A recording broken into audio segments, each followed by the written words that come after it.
Welcome to part 4 of the Killer Food Plot series. Now this is one of my most exciting topics to talk about. It's food plot placement. When we are doing property consultations with property owners and we're walking around, this is the area where my antennae are up. I'm looking for the best possible location for entry-exit strategy for my hunter or my property owner. I'm looking for where are the potential or existing bedding areas on the property, and what food plot am I going to place in what position throughout the lay of the landscape or throughout the property. I am looking at tree stand, blind placement.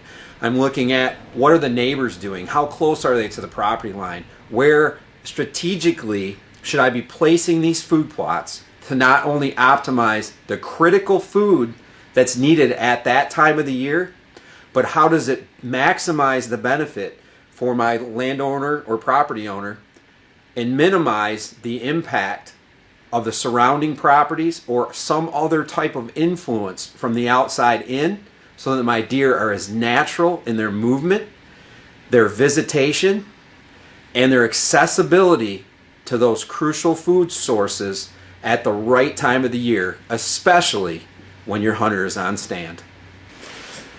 So then one of the first things we're going to look at when we're looking at a property evaluation and a consultation is an aerial. Some of the things that you can be looking for are like inside corners where vegetation or inside corner of timber meets the field edges. Some of the terrain variation throughout the property, the elevation. So if you were to take and tie off ribbon throughout your woods and follow the high ridge lines, look for those intersecting points where multiple trails come together. Ideally, if you had some open sunlight, that would be a great spot to put a killer food plot in that location to intercept multiple trails at one time. Some of the other things you want to look for is you want to look for water. You want to look for a watering hole. How does the timber or the understory or vegetation allow the deer to utilize that to safely access the water and then to fade away from that watering hole again? Another key spot to have a food source, no matter how big or small, near that watering hole. Other things to consider when you look at your overall timber on your property. What type of timber do you have? Is it a food producing timber? Is it a cover producing timber? Is it large, high canopy, looks more like an umbrella where you have that park effect where you can see from one end to the other? If that's the case, then timber management might be in your future, and that's something we evaluate as well. You want to have food sources that are from the ground up to about 7 foot high to be able to produce accessible food for white-tailed deer. If you have some of those in certain areas, those might be areas where you're going to get your whitetails congregating. During daylight hours, they're going to be hanging in these locations to get valuable food that's available in natural browse, hard mass production in your acorns, your chestnuts, your beech nuts, those type of hardwood producing trees. But then there's also the value of the green forage in the forest floor where the canopy is open and the sunlight can get down to produce some of that lower greens and some of the natural forage that's available that you and I may call a weed. But honestly, some of those are invaluable food sources to the whitetail to provide, fill their stomach, give them some minimal nutrients, but that gives it to them in a excessive amount throughout your entire piece of property. One other critical point that I mentioned earlier was entry-exit strategy. So how am I going to access this food plot that has a tree stand or a gun blind or some combination, a ground blind? How am I going to access that point at which I'm placing that food plot? You want to consider the thermals or the wind movement. What is the dominant wind during the period of time throughout the year that I will be hunting? Am I a bow hunter? Am I a gun hunter? Am I a muzzleloader hunter? Am I bringing youth with me to hunt for the youth hunt? And how does that affect or impact my deer herd as I'm accessing this known destination type food plot what is my impact to those deer? How am I going to create a pressure point or minimize that pressure point, which is ideal, in accessing these food sources? Very important to look for ground cover to protect or to shield you from the deer. If you have an open, larger space and you have good sunlight, you may decide to put a screening product, much like our Border Patrol or our smoke screen. Or you may plant a tall growing perennial type grass or some maybe rows of corn or other things that help to block your approach to and from a stand or a blind. When you're considering the placement of a perennial food plot, you want that accessibility. You want to be able to get in there. You want to be able to mow it and manage it and fertilize it on a consistent basis. A combination perennial annual food plot can be highly productive both spring, summer, and fall, winter. And that combination of available high protein, bodybuilding replenishment with daily carbs and high energy food sources to be that can of Mountain Dew again, combining those two in as many locations as possible will give you the maximum visitation by your whitetail herd, even if it's only for a few moments at a time. Stops to give you that opportunity to draw your bow, to shoulder your crossbow or your gun, and get an opportunity at that target whitetail you're after. In this segment, we want to talk about three critical things. We want to talk about bedding and its importance in the whole food plot structure. We want to talk about kill plots, and we want to talk about destination food plots. I'm going to start with a destination food plot. Destination food plots are generally placed in the middle area of your property or your farm. That's ideal whenever possible. Why is that? Because as deer feel pressured from the outside surrounding property or influences, or even potentially from us approaching a stand, we don't want the deer to exit our property to go to the neighboring property. We want them to stay within the overall trail system and or cover or security of our property. A destination food plot placed in the right location within your property will allow the deer to retreat to that as their safety zone. Destination food plots are not to be hunted until late season, and when you do hunt them, you want to exercise extreme caution, and your accessibility point is critical, that you are covered from the time you get within 50 to 75 yards of that destination food plot into your tree stand or into your blind, and on the exit of that when the deer are there and they're in the food source and they're congregating and socializing, that they're not tipped off to the fact that you're there. Why do we only hunt these during that particular time of the year? A couple different reasons. We don't want to pressure our animals. We want to keep them on the property. 2, we are going after, at that time of the year, late season, whether it's bow or muzzleloader or whatever in your particular state, we are going after those deer after they are past the prime rut. They are back in feeding patterns.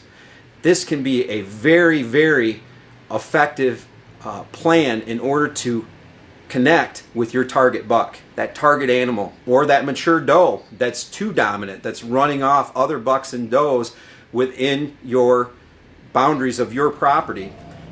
That is the best time to go in and for that particular animal, target them, kill them, extract them, and get out of there, and then everything settles back down.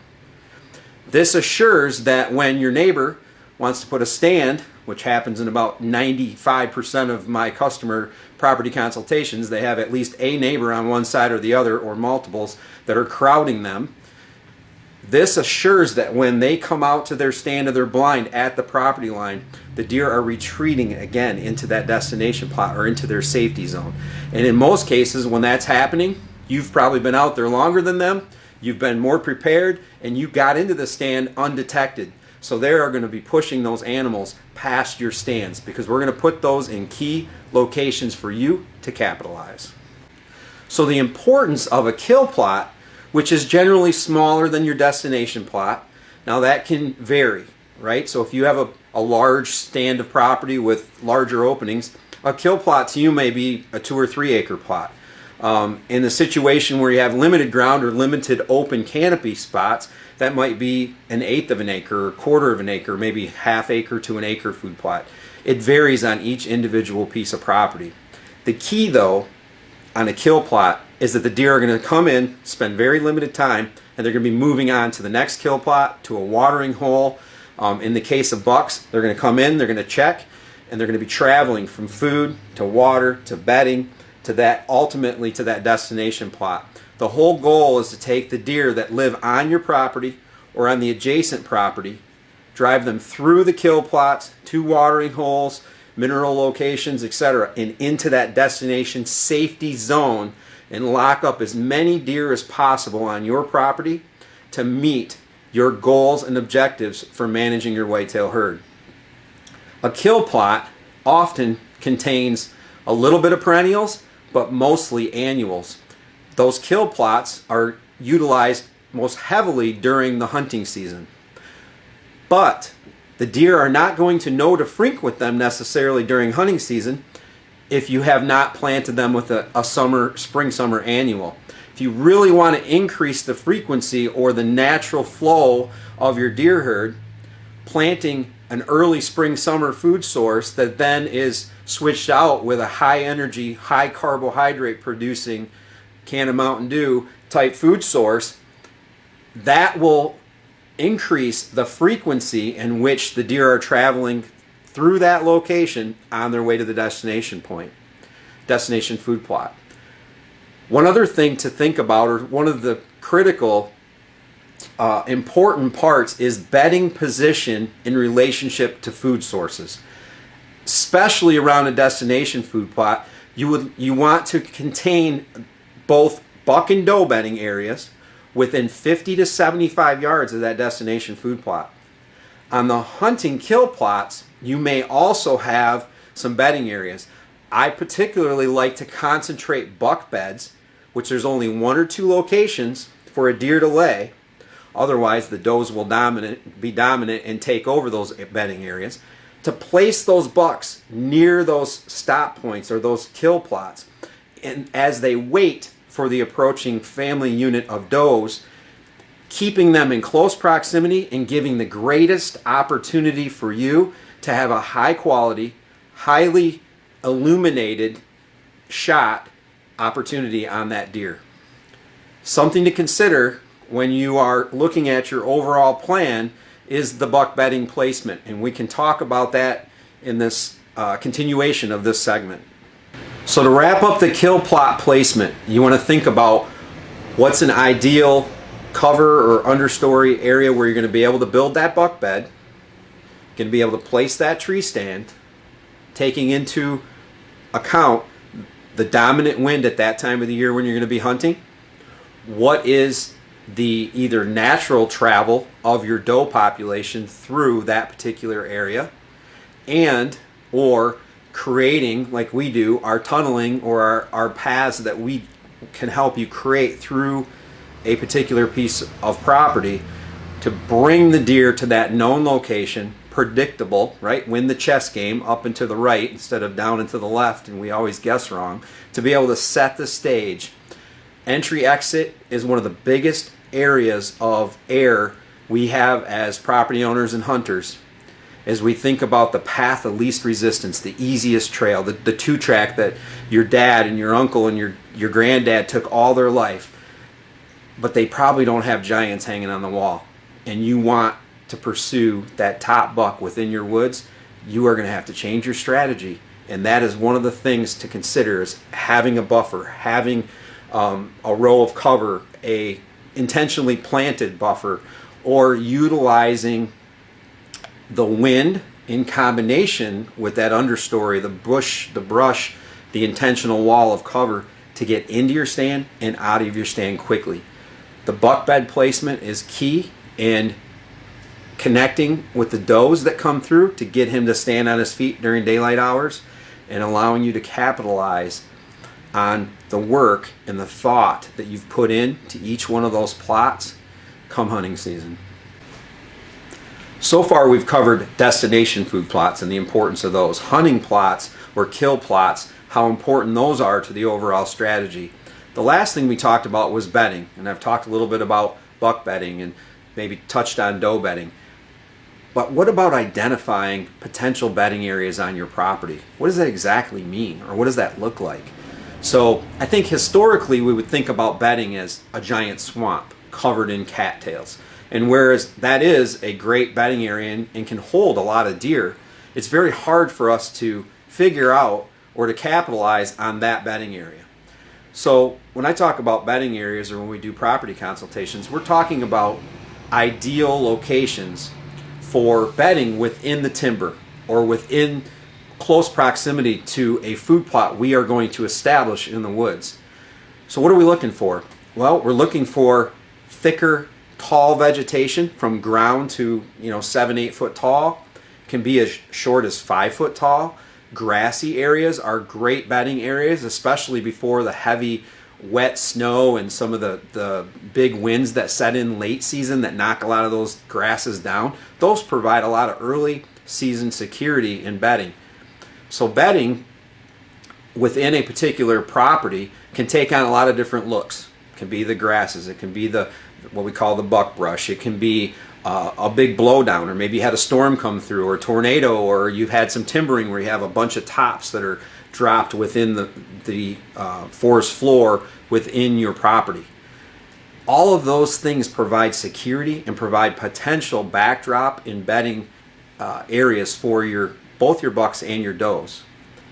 Now earlier I talked about buck bedding, and buck bedding usually gives 1 to 2 places for a deer to lay. Otherwise, the dominant doe, alpha beta doe family unit, will more than likely take that over and kick the buck out. What's critical when you're making doe bedding areas is that you have 8 to 10 locations to lay. You want to make sure that you are creating the circle effect so that does tend to want to look over one another's shoulder for any approaching threat.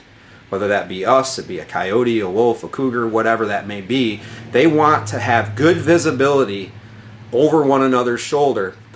The other thing that's critical, and it's very unique, is that a whitetail doesn't need to be wrapped in or closed in.